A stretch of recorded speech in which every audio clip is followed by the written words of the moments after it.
Here we are in Mayapur, India, at the end of the second Global Assembly of the United Religions Initiative.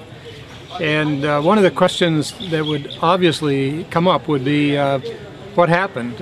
What did it mean?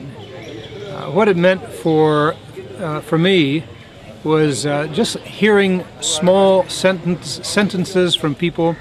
For instance, a lady in Africa said, "I'm the only person in my cooperation circle who can read or write.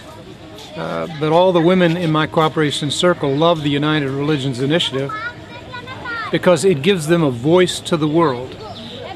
In their little village, they would never be heard by anybody.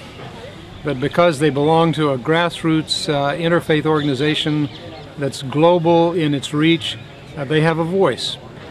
Some of our people went to the local Roman Catholic Cathedral the other day on Sunday morning, and the priest there preached on the principles of the United Religions Initiative. That's just amazing.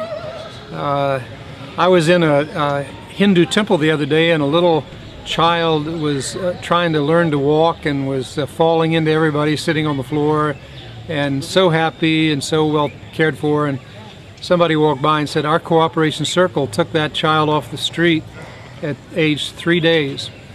The child had been abandoned, and so we took the child in and gave it a mother with other children from the streets, and that's what we do.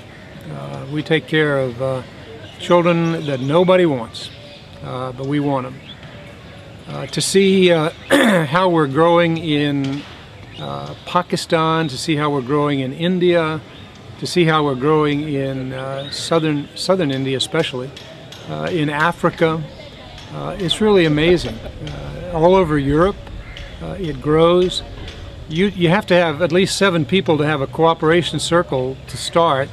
We have a cooperation circle in Belgium now that has 200,000 people in it. We only started 8 years ago, and now we're the #1 largest grassroots interfaith organization in the world, and it's growing like a weed. And one of the great things that will come out of this particular assembly is that people are going to be energized and inspirited to go out into the world and create more cooperation circles and bring more people into the family and give them a voice also. The great thing about URI is that you can be local and you can be global at the same time. And the nice thing about having a global assembly is that you get to see everybody all at once. And you see, oh yeah, I'm not alone. I'm with a whole lot of people, and we're doing very important work. When it gets to religiously motivated violence in the world, who's going to do something about it? For instance, I'm an American, and when the airplanes went into the World Trade Centers, that was the first time in 200+ years history of the United States that religiously motivated violence had ever come to our shore. And we were shocked, and the question is, who's going to do something about that?